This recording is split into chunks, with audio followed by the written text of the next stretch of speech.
A crise no Rio Grande do Sul, ela coloca em evidência, né, um conjunto de problemas da situação política brasileira e internacional que eu acho que é muito importante a gente esclarecer, né?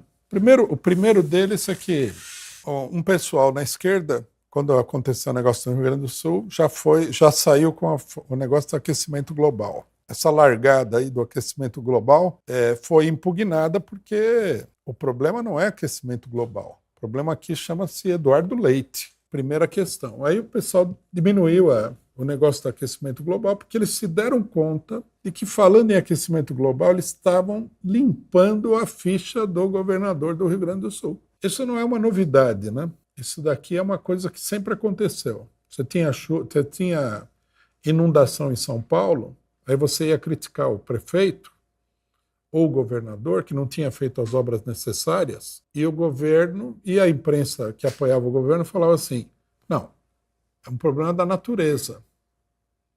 Quer dizer, você não pode criticar o governo porque o governo dele fracassou totalmente, né, em prevenir uma coisa totalmente previsível. Quer dizer, o aquecimento global é a última moda, mas sempre tiveram essa tendência. Não tem nada de aquecimento global. Nós temos aí um estado que tem um rio aí enorme, é o rio Guaíba. Se chover muito, o bicho transborda e alaga o estado mesmo. Principalmente alaga as cidades da Grande Porto Alegre. É isso aí. O que está faltando nesse quadro? Obras públicas. Aí alguém fala assim, mas você vai investir em obras públicas para um negócio que só acontece... Não, isso aí acontece todo ano. Todo mundo sabe disso. Né? O governador, se ele não tivesse preocupado em dar dinheiro para os bancos, ele teria que ter, ou os governadores todos que governaram o Rio Grande do Sul, eles teriam que ter feito uma avaliação de o que acontece com o Rio Guaíba, quais são os pontos de alagamento maiores, etc. e tal, e construído barragens para impedir que o rio destrua a casa de 400 mil pessoas, como está acontecendo agora. Esse é o problema. Não tem nada de aquecimento global. Aí, ontem, no programa que eu faço no 247, uma pessoa chegou e falou assim, não, o negócio do aquecimento global é ciência e tal. Não, tudo bem, poderia ser ciência. Mas não é ciência porque é um dogma. Você não pode discutir. Se alguém levantar lá e falar assim, aquecimento global todo mundo tem que abaixar, né, como se a gente fosse muçulmana, virar para Meca e botar a cabeça no chão. Por quê? Se é ciência, é objeto de discussão. Quando o pessoal falava que o Sol girava em torno da Terra, apareceu um gaiato e falou, não, isso aí está errado, é o contrário. É a Terra que gira em torno do Sol. Aí quiseram botar ele na fogueira. Isso não é ciência, é religião. É dogma religioso. Se é ciência, a discussão vai para uma academia de ciência, o cara fala assim, né, a favor da ideia de que é o Sol que gira em torno da Terra e a favor da ideia de que é a Terra que gira em torno do Sol. Isso se discute. Se não pode discutir, é como a virgindade de Maria, você entendeu? É um dogma. O cidadão pergunta assim, mas como é que ela concebeu o filho se ela era virgem?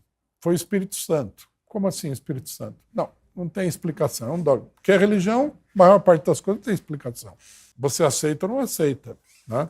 Aí o pessoal veio falar, não é religião, é ciência. Se é ciência, tem que estar aberto à discussão. Eu, por exemplo, não estou convencido de que isso aí esteja aprovado acima de toda dúvida.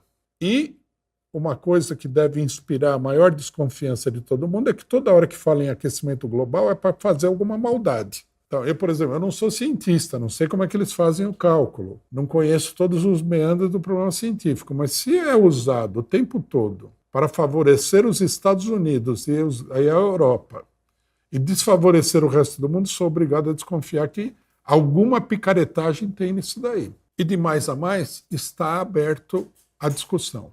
Tudo está aberto à discussão. Então, a primeira coisa que a gente deve dizer é que é preciso combater esse pessoal, que também se passa por esquerdista, mas na verdade eles não são esquerdistas, que ficam falando em negacionismo. Porque você não pode negar nada. Você tem que aceitar tudo. O que é isso aqui? É uma seita religiosa? Alguém falou, você tem que aceitar. Daí o cidadão fala assim, não, mas tem livros escritos, foram personalidades científicas. Como se a personalidade científica não recebesse grana das grandes corporações multinacionais.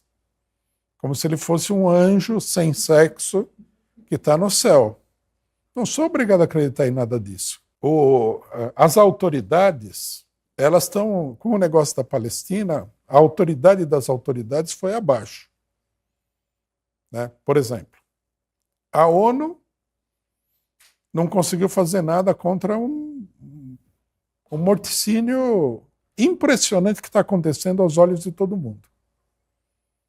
Então, se alguém falar da ONU, fala, olha, o pessoal fala assim, a Comissão de Direitos Humanos da ONU. Não me venha com a Comissão de Direitos Humanos da ONU. A hora que eles resolveram o problema na Palestina, aí nós vamos discutir, porque direitos humanos lá jogaram uma pilha de toneladas de cadáveres em cima dos direitos humanos. Tribunal Penal Internacional.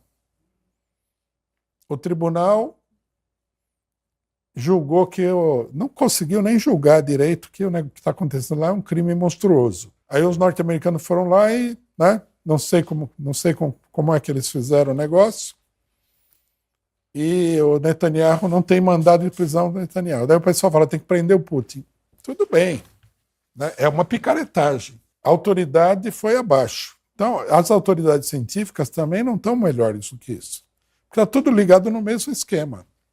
A gente tem que desconfiar até por uma questão de autodefesa. Inclusive, né, nesse caso, né, vou citar um caso da época do dogma da vacina. Na época da pandemia, surgiu o dogma da vacina. Você não podia nem falar que as pessoas tinham direito de rejeitar a vacina, que você já era negacionista, nem falar que precisa analisar essas vacinas, porque isso daí não é um negócio seguro.